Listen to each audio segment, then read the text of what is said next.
Hello, I'm a part of the affirmative, and today we will be arguing the policy that 16-year-olds charged with capital crimes should be tried as adults in court. We will be arguing this policy through three claims. Our first being our significance claim, that violent teens who committed these capital crimes as adults in court will prevent them from going to juvie and terrorizing and posing a threat to other non-violent youth present in the system. Our second claim being our inherency claim, that we must reprehend violent juveniles when the trend of crime begins. Finally, our third point is our solvency claim, that trying these violent juveniles as adults will prevent them from committing crimes without the fear of conviction and keeping them out of the communities as a negative influence to the rest of the youth. For our significance, we said that we want to try these violent teens as adults so that we can prevent them from being present in the juvenile system, where there are a wide variety of non-violent youth present. In a 2016 survey done by the National Library of Medicine, 856,130 juvenile arrests were made. However, since 1995, the rate of confinement dropped 41%, and that trend continues, as reported by KQED, a public media broadcasting station. What this means is that the crimes and arrests are being made, but the juveniles are not getting sentenced or being released on account of their age and not trying them as adults. In 2010, 1 out of 4 crimes was considered a violent crime, ranging from homicide, aggravated assault, robbery, and sexual assault, as reported by the Annie E. Casey Foundation, a philanthropist organization for youth. In 2016, the National Library of Medicine also released that 850 crimes were murders, 19,200 robberies, 28,060 aggravated assaults.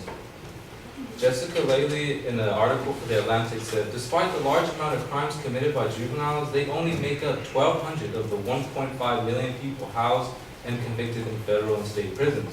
This is a result from them not trying them and giving them the sentences they deserve due to the severity of the crime. One does not simply commit such a harsh crime in the blue. For the most part, they are methodical decisions. Adult crime should have the opportunity to adult consequences. Many officers and gang members have attested that gangs actively recruit kids in schools for their clean records and for their first-time offender option, which allows for a less critical punishment, as reported in the Texas Department of Safety report. Moving on to our inherency claims, we say that we must reprehend violent juvenile criminals when the trend of crimes begin. Teens that start off violent will return to crime after juvie, the slippery slope that they fall in. Allowing them to fall in and out of juvie with light sentences creates a violent and unhealthy cycle for all those involved. Teens who start out as violent offenders have a 52 to 57% chance to continue on this trend up until the age of 25, according to a Pittsburgh University study on youth. In a survey done by the National Institute of Justice, teens have been described to have peak crime years ranging from the age of 15 to 19, and this has been called the age crime curve and has been accepted in many Western societies. Just how gangs infiltrate schools, if juveniles mix in with the wrong crowd in juvenile detention, such as these violent offenders, they will ruin their chances of rehabilitation. With such hardened juveniles in the system, it's hard to create a rehabilitation environment for all those who have a chance of starting anew. Maya Soletz, in a Time article, stated, this is why, for all those who have been put in the juvenile system, including nonviolent offenders, are 37% more likely to be arrested again as an adult. Even those in brief contact with the juvenile system are twice as likely to be arrested than those with the same behavioral problems who have never experienced it inside of the juvenile system. Lindsay Kramer, in an article for the Legal Beagle, stated that 75% of the youth in juvie are considered non-public safety threats, in other words, harmless. Why mix them up in more trouble by having active violent offenders mixed among them?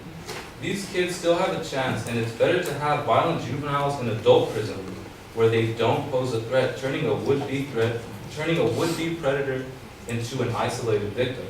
When juveniles are actually placed in adult prisons, we have acts in place for their protection, such as the Juvenile and Delinquency Act, which was authorized in 2002.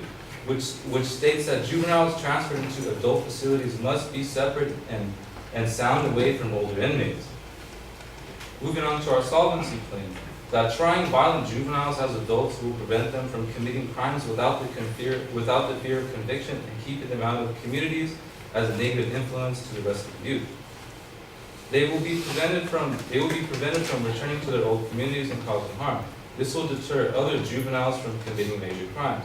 By eliminating the mindset that they won't be convicted of their age.